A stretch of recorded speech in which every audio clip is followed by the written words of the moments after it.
اعوذ باللہ من الشیطان الرجیم بسم اللہ الرحمن الرحیم اللہم صلی وسلم دائما ابدا علی حبیبک خیر الخلق کلہم۔ سلام اس پر کہ جس نے ہم کو راہ حق دکھائی ہے، سلام اس پر کہ جس کی عرش اعظم تک رسائی ہے، سلام اس پر کہ جو ہر دم خدا کو یاد کرتا تھا، سلام اس پر کہ جو دشمن کی بھی امداد کرتا تھا، سلام اس پر کہ جس کے در پہ جبریل امی آئے، سلام اس پر کہ جس نے کفر کی ظلمت مٹا ڈالی، سلام اس پر کہ خدا کے دین کی جس نے بنا ڈالی، سلام اس پر کہ جس نے کفر کی ظلمت مٹا ڈالی، سلام اس پر کہ جس کے نور سے روشن ہوا ہر دل، سلام اس پر لرز اٹھا ہے جس کے نام سے باطل، سلام اس پر کہ جس کے در کا ہر انسان سوالی ہے، سلام اس پر کہ جس کی ہر ادا سب سے نرالی ہے، سلام اس پر کمر کے ٹکڑے ٹکڑے کر دیے جس نے، سلام اس پر ہزاروں خالی دامن بھر دیے جس نے، سلام اس پر خدا نے عرش پر جس کو بلایا تھا، سلام اس پر کہ گھر والوں ہی نے جس کو ستایا تھا، سلام اس پر کہ جو آئینہ حسن حقیقت ہے، سلام اس پر کہ جو خود پیشوائے دین فطرت ہے، سلام اس پر فرشتے جس کے در پر سر جھکاتے ہیں، سلام اس پر شجر تک جس کے نغمے گنگناتے ہیں، سلام اس پر شفاعت جو کرے گا برسر محشر، سلام اس پر خدا نے جس کو بھیجے ہیں سلام اکثر۔ احباب ذی وقار، حضور نبی کریم صلی اللہ علیہ وآلہ وسلم کی تشریف آوری اور آپ کا بچپن اور آپ کے پیدا ہوتے ہی جو معجزات رونما ہوئے ان کے بارے میں ذکر کرتے ہوئے حضرت حلیمہ تک آپ کا جو واقعہ گزرا ہے وہ پیش کریں گے۔ تو احباب ذی وقار، جب حضور نبی کریم صلی اللہ علیہ وآلہ وسلم نے اپنی تشریف آوری سے اس دنیا کو سرفرازی بخشی، اس وقت بہت سے عجیب و غریب اور تعجب خیز واقعات ظاہر ہوئے جو معتبر کتابوں میں بھرے ہوئے ہیں، اور چنانچہ حضرت بی بی آمنہ خاتون رضی اللہ تعالی عنہا کا ارشاد ہے کہ جب میری آنکھوں کے نور، دل کے سرور محمد صلی اللہ علیہ وآلہ وسلم پیدا ہوئے تو مجھ کو ایسا نظر آیا کہ میرے بدن سے ایک نور جدا ہوا جس سے میرا تمام گھر روشن ہو گیا، اور پھر وہ نور آسمان کی طرف چڑھا اور تمام عالم میں پھیل گیا، جس کی روشنی میں مجھ کو شہر بصرہ اور روم کے محل نظر آنے لگے۔ پھر جب میں نے اپنے کلیجے کے ٹکڑے کو دیکھا تو سجدے میں پایا آپ کی کلمہ کی انگلی، یعنی شہادت کی انگلی آسمان کی طرف اٹھی ہوئی تھی، آپ کے چہرے مبارک سے نور کی شعائیں پھوٹ رہی تھیں، اور آپ کے جسم سے خوشبو کی لپیٹیں آ رہی تھیں، اور آپ فرما رہے تھے کہ لا الہ الا اللہ انی رسول اللہ، یعنی اللہ کے سوا کوئی معبود نہیں کہ جس کی عبادت کی جائے، اور بے شک میں اللہ کا برحق اور سچا رسول ہوں۔ پھر آپ نے اپنی گناہگار لیکن پیاری امت کو یاد فرمایا اور بارگاہ تعالی میں عجز و انکساری کے ساتھ التجا کی، یا رب حبلی امتی، یعنی اے میرے پروردگار میری گناہگار امت کو بخش دے۔ اللہ پاک نے آپ کی یہ دعا قبول فرمائی، چنانچہ غیب سے آواز آئی کہ حبتی کا امتی کا یا اعلی حمتی کا، یعنی اے محبوب میں نے تمہاری امت کو بوجہ تمہاری بلند ہمت کے بخش دیا۔ پھر اللہ پاک نے اپنے فرشتوں سے فرمایا کہ اشہدو یا ملائکتی انی حبیبی لا ینسی امتہ عند وقت الولادتی فَكَيْفَ يَنْسَاهَا يَوْمَ الْقِيَامَةِ، یعنی اے میرے فرشتوں، تم سب اس بات کے گواہ رہو کہ میرا حبیب اپنی امت کو اپنی پیدائش کے وقت نہیں بھولا، اور پیدا ہوتے ہی اپنی امت کو بخشانے کی فکر میں لگ گیا، تو پھر قیامت کے دن کیوں کر بھولے گا۔ تو احباب ذی وقار، ایسے رسول پاک ہمیں پیشوا ملے،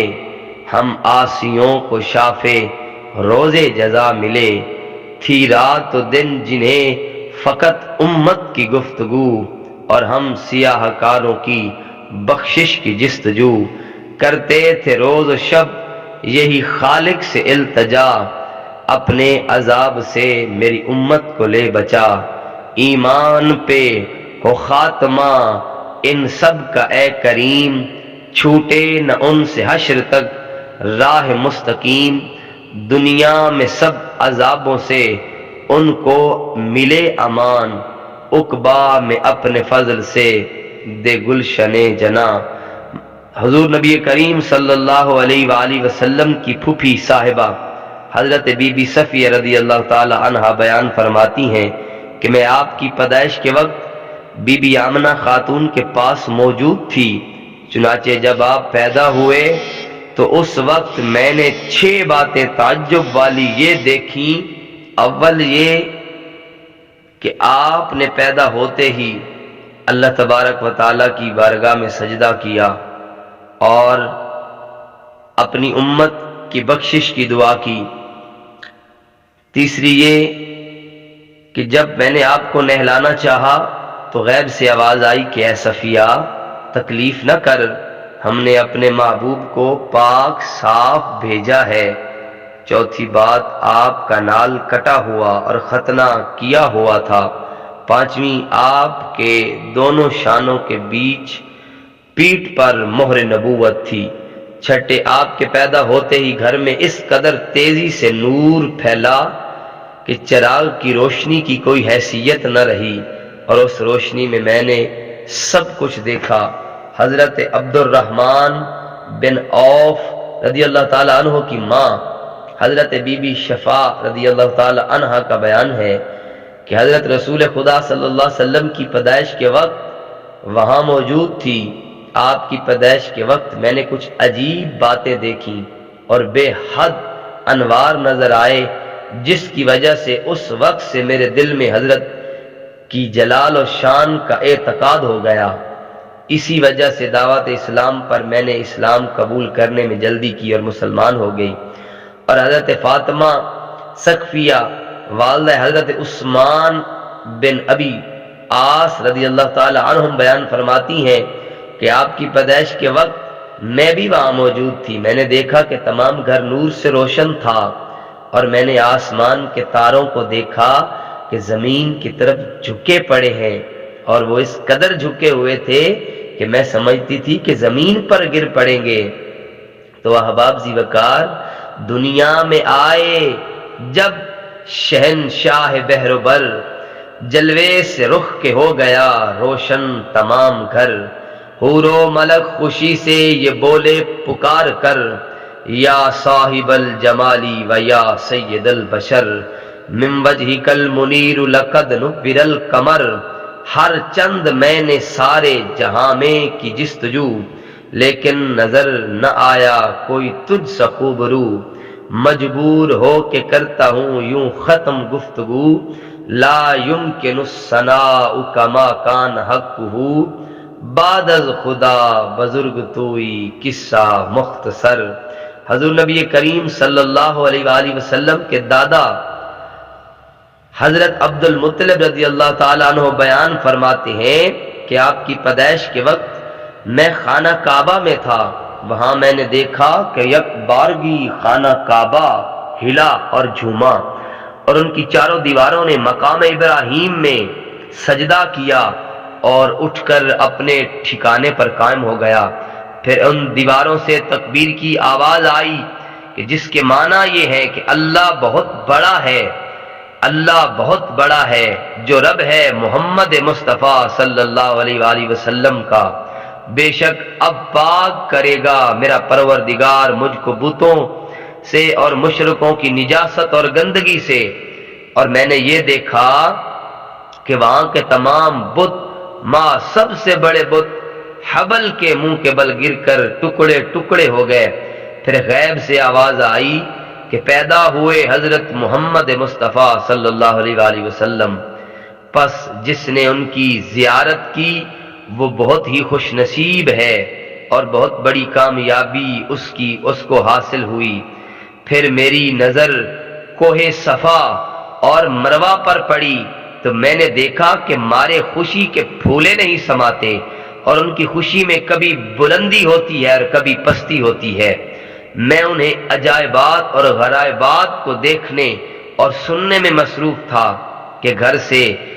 آدمی خبر دینے اور بلانے کو آیا کہ آپ کی بہو بی بی آمنہ کو ایسا نورانی فرزند عطا ہوا ہے کہ جس کے مکھڑے کی روشنی سے تمام گھر روشن ہے۔ یہ خبر سن کر میں فوراً گھر پر آیا اور دیدار حضرت سید الابرار احمد مختار صلی اللہ علیہ وآلہ وسلم سے مشرف ہوا۔ اسی وقت فوراً گود میں لے کر خانہ کعبہ میں پہنچا اور آپ کو کعبہ شریف کے دروازے پر لٹا کر خلوص کے ساتھ آپ کے حق میں دعائے خیر کی اور اللہ پاک کا شکر بجا لایا۔ پھر وہاں سے لا کر بی بی آمنہ کی گود میں دیا۔ کیا خوب فرمایا ہے کسی نے کہ روئے روشن چودھویں کا چاند تھا چمک میں بلکہ اس سے بھی سوا، ہنستی پیشانی تھی منہ ہنستا ہوا، پھول سے چھڑتے تھے چہرے سے صدا۔ ان تمام مذکورہ باتوں کے علاوہ اس روز آپ کے رعب و دبدبا سے دنیا کے تمام بادشاہوں کی زبان گنگی ہو گئی۔ نوشیرواں بادشاہ ایران کا محل جو 100 گز اونچا اور بہت مضبوط بنا ہوا تھا، ایسا کانپا کہ اس کے 14 کنگرے گر گئے، اور ملک فارس یعنی ایران کی وہ آگ جو 1000 سال سے برابر رات دن جل رہی تھی، اور جو اس دراز عرصہ میں کبھی 1 منٹ کے واسطے ٹھنڈی نہیں ہوئی تھی، اور جس کی پوجا ہوتی تھی ایک دم سے بجھ گئی۔ دریائے ساوا جو عراق اور عجم میں بہت عرصہ سے بہ رہا تھا دفتن بالکل سوکھ گیا۔ اسی وقت دریائے تبریہ میں بھی جو عرصہ دراز سے جاری تھا بالکل خشک ہو گیا، اور عرب کے سماوا نامی جنگل میں ایک دریا تھا جو 1000 سال سے بالکل سوکھا پڑا ہوا تھا، یک بارگی جاری ہو کر موجیں مارنے لگا۔ ان تمام باتوں کے ظاہر ہونے سے نوشیرواں بادشاہ کسریٰ بہت گھبرایا اور اپنے آدمیوں اور کاہنوں یعنی شیاطین کی مدد سے غیبی حالات بتانے والوں کے پاس بھیجا کہ یہ سب کیسے حالات ہیں اور ان کا نتیجہ کیا ہوگا۔ چنانچہ اس زمانے کے سب سے بڑے کاہن جس کی عمر 600 سال کی تھی، وہ تمام کاہنوں کا سردار تھا اور اس کا نام ستیح تھا۔ جب اس کے پاس نوشیرواں کے آدمیوں نے جا کر حال پوچھا تو اس نے جواب دیا کہ تمام بتوں کا منہ کے بل گر کر ٹوٹنا، نوشیرواں کے محل کے کنگروں کا گرنا، فارس کا 1000 سال کا روشن آتش کدہ بجھ جانا، دریائے ساوا اور دریائے تبریہ کا یک بارگی سوکھ جانا اور دریائے سماوا کا جاری ہو جانا اس بات کی علامت اور نشانی ہے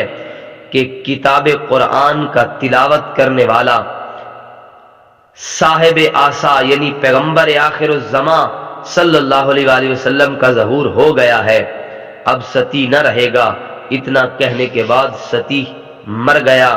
حضرت مولانا شفیق رضوی اماد پوری نے کیا خوب فرمایا ہے کہ بادشاہوں پہ بھی ہیبت کا یہ بیٹھا تھا عمل، کنگرے گر پڑے جنبش میں تھا کسریٰ کا محل، منہ کے بل خاک پہ گر کر کے یہ کہتا تھا حبل، آج خود ساختہ معبودوں کے نکلے کس بل۔ تو اب آپ ذوالفقار حضرت عباس رضی اللہ تعالیٰ عنہ حضور صلی اللہ علیہ وسلم کے چچا سے روایت ہے کہ آپ کی پیدائش سے 7ویں دن آپ کے دادا صاحب حضرت عبد المطلب رضی اللہ تعالی عنہ نے آپ کا عقیقہ کیا، اور حسب مشورہ حضرت آمنہ خاتون نے آپ کا نام محمد، جس کا حکم حضرت آمنہ خاتون کو ایام حمل میں ملا تھا، رکھا گیا۔ لوگوں نے پوچھا کہ اے عبد المطلب، تم نے اپنے پوتے کا اپنے باپ دادا کے طریقے طور کے خلاف یہ کیسا نام رکھا ہے؟ حضرت عبد المطلب نے جواب دیا کہ اس نام کے رکھنے سے میری غرض یہ تھی کہ تعریف کرے اللہ اس کی آسمان پر اور آدمی تعریف کرے زمین پر۔ چنانچہ حضرت عبد المطلب کی یہ تمنا اللہ پاک نے پوری کی، یعنی تمام دنیا، اللہ تبارک و تعالیٰ نے آسمانی کتب مقدسہ میں حضور صلی اللہ علیہ وسلم کی تعریف فرمائی، اور حضرات انبیاء کرام علیہ السلام نے اپنی اپنی امتوں کو آپ کی توصیف سنائی، پس چرچا اور شہرہ ہو گیا آپ کی خوبیوں کا زمین اور آسمان میں، بلکہ تمام فرشتوں اور جنوں اور انسانوں میں۔ حدیث قدسی میں وارد ہے کہ اللہ تبارک و تعالیٰ کا ارشاد پاک ہے کہ بے شک میں نے قسم فرما رکھی ہے کہ یہ اپنے ذمہ مقرر کر لیا ہے کہ جس کا نام محمد یا احمد ہوگا میں اس کو آگ میں نہیں داخل کروں گا۔ اور ہمارے شفیق پیغمبر حضرت محمد مصطفیٰ صلی اللہ علیہ وآلہ وسلم کا ارشاد گرامی ہے، یعنی مسلمانوں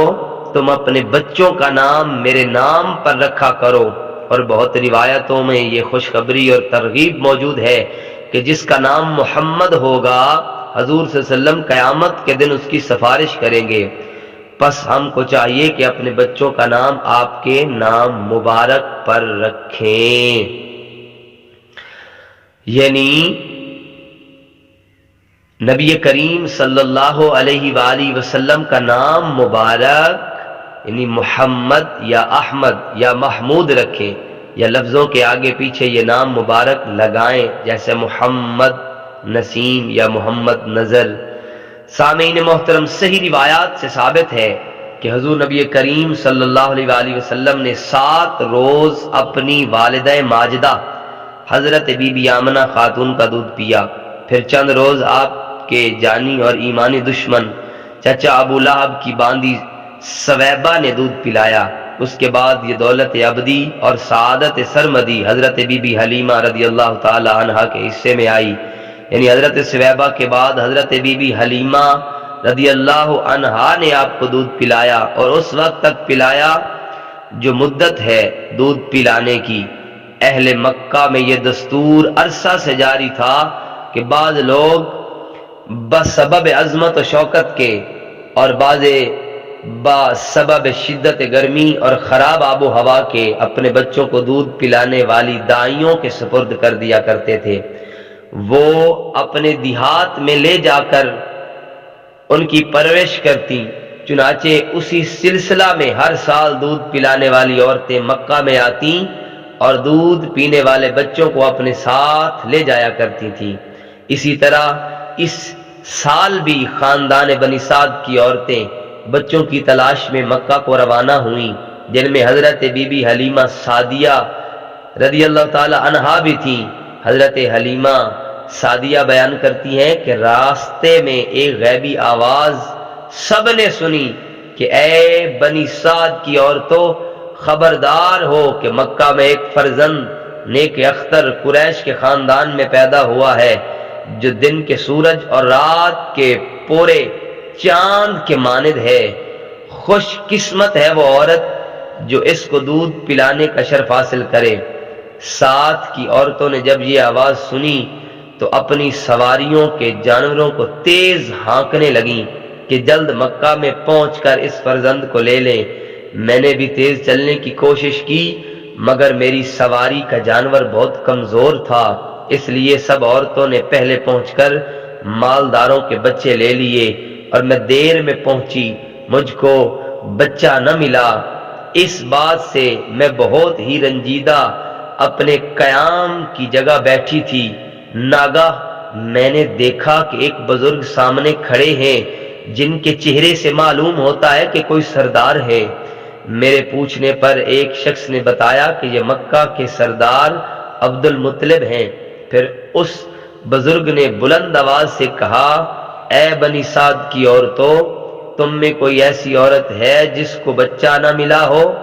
وہ ہمارے پوتے کو لے کر دودھ پلائے۔ میں فوراً بول اٹھی کہ میں ہوں۔ انہوں نے میرا نام پوچھا، میں نے بتایا۔ سن کر بہت خوش ہوئے اور فرمایا کہ اے حلیمہ، میرا ایک پوتا ہے جس کا نام محمد ہے، یتیم ہے، اسی وجہ سے کسی عورت نے اس کو قبول نہ کیا۔ اے حلیمہ، ہم خاندانی بزرگی رکھتے ہیں تو اس لیے اس کو لے لے، اس کی برکت سے تجھ کو بہت کچھ ملے گا۔ چونکہ حضرت حلیمہ کو کوئی بچہ نہ ملا تھا، خالی واپس جانا شرمندگی کی بات تھی۔ اپنے شوہر سے مشورہ کیا، اس نے بھی موقع کا لحاظ کرتے ہوئے اجازت دے دی۔ حضرت حلیمہ نے حضرت عبد المطلب سے کہا کہ میں آپ کے پیارے پوتے کو دودھ پلانے کے واسطے حاضر ہوں، آپ مجھ کو اپنے گھر لے چلیں، میں بچے کو لے آؤں۔ غرض یہ کہ جب حضرت حلیمہ رضی اللہ تعالی عنہا حضرت بی بی آمنہ خاتون کے پاس پہنچی تو دیکھا کہ حضور صلی اللہ علیہ وسلم ایک سبز ریشم کے بستر پر آرام فرما رہے ہیں، آپ کے جسم مقدس سے خوشبو آ رہی ہے۔ حضرت حلیمہ نے جیسے ہی آپ کے نورانی مکھڑے کو دیکھا، ہزار جان سے عاشق ہو گئیں۔ اس وقت آپ آنکھیں بند کیے اور چت لیٹے ہوئے آرام فرما رہے تھے۔ حضرت حلیمہ رضی اللہ تعالیٰ عنہ نے پاس جا کر جیسے ہی جگانے کا ارادہ کیا تو آپ نے پٹ سے آنکھیں کھول دیں اور مسکراتے ہوئے ہمک کر حضرت حلیمہ رضی اللہ تعالی عنہ کی گود میں آنے کا ارادہ کیا۔ انہوں نے فوراً اٹھا لیا، گلے سے لگایا اور پیشانی نورانی کو چوما اور داہنی طرف کی چھاتی سے دودھ پلانا شروع کر دیا۔ پھر بائیں طرف پلانا چاہا تو آپ نے نہیں پیا، بلکہ کبھی نہیں پیا۔ بائیں طرف کا دودھ ہمیشہ اپنے دودھ شریک بھائی کے واسطے چھوڑتے رہے۔ غور کرنے کی بات ہے کہ دودھ پینے کی عمر میں بھی جس کے عدل و انصاف کی یہ شان ہے، وہ آگے چل کے کیسا عادل اور منصف ہوا ہوگا۔ اللہم صلی علی سیدنا و مولانا محمد وعلی آل سیدنا و مولانا محمد وبارک وسلم۔ اس کے بعد حضرت حلیمہ رضی اللہ تعالی عنہ حضرت عبد المطلب اور حضرت بی بی آمنہ خاتون کی اجازت سے حضور صلی اللہ علیہ وآلہ وسلم کو اپنے ٹھہرنے کی جگہ پر لائیں اور پھر اپنے قافلے کے ساتھ وطن اور گھر کی طرف روانہ ہو گئیں۔ لیکن اب وہی سواری کا جانور جو آگے وقت اپنے دوفر کمزوری سے انتہائی سست چل رہا تھا، اب حضور کی برکت سے اس قدر تیز چلنے لگا کہ گویا اس پر لگ گئے ہوں۔ تمام قافلہ سے آگے چلتا تھا۔ اس حالت کو دیکھ کر سب قافلہ والی عورتیں پوچھتی کہ اے حلیمہ، کیا حال ہے کہ تیرا جانور آتے وقت تو چل بھی نہ سکتا تھا اور اب اتنی تیزی سے سب سے آگے جا رہا ہے؟ بالآخر حضرت حلیمہ سب سے پہلے جب اپنے گھر پہنچی تو گھر میں برکت ہی برکت نظر آئی۔ تمام بکریوں نے بچے دے رکھے تھے، جس کی وجہ سے دودھ کی زیادتی کی کوئی حد نہ تھی۔ تمام جانور موٹے تازے ہو گئے۔ فرماتی ہے کہ میرے خاندان والوں نے بھی میرے جانوروں کے ساتھ اپنے جانور چرانے شروع کر دیے تو وہ بھی موٹے تازے اور دو دھارے ہو گئے۔ غرض یہ کہ حضرت حلیمہ رضی اللہ تعالی عنہا کی غربت اور تنگ دستی مالداری اور فراغ دستی سے بدل گئی۔ حضرت مولانا عبدالسمیع صاحب نے اپنے منصفہ میلاد بہار میں بہت خوبصورت نظم لکھی ہے کہ گئے آپ جس دن حلیمہ کے گھر، گیا اس کا گھر خیر و برکت سے بھر، وہ برکت ہوئی اس کے اموال میں، نہ ہوتی کبھی سالہ سال میں۔ تھا جب شیر خواری کا اہداف کا، فرشتے ہلاتے تھے مہداپ کا، جدھر آپ اٹھاتے تھے اس وقت ہاتھ، ادھر چاند جھکتا اشارے کے ساتھ۔ کیا عہد طفلی سے جس دم خروج، بڑھا شان و رفت میں دونا عروج۔ جھلکتا تھا روئے مصفا میں نور، لڑکپن سے تھا معجزوں کا ظہور۔ درود ایسے محبوب سبحان پر، سلام ایسے سلطان ذیشان پر، پڑھو دوستو مصطفیٰ پر درود، محمد حبیب خدا پر درود۔ امید کرتے ہیں کہ آج کی یہ ویڈیو آپ کو پسند آئی ہوگی۔ پسند آئی ہے تو لائک کیجئے، سبسکرائب کیجئے تاکہ آنے والی ہر نئی ویڈیو آپ تک جلد از جلد پہنچ سکے۔ انشاءاللہ اگلی ویڈیو میں نبی کریم صلی اللہ علیہ وآلہ وسلم کے مزید معجزات آپ کے سامنے بیان فرمائیں گے۔ اللہ تبارک و تعالی نبی کریم صلی اللہ علیہ وآلہ وسلم کے صدقے ہم سب کے حال پہ رحم فرمائے۔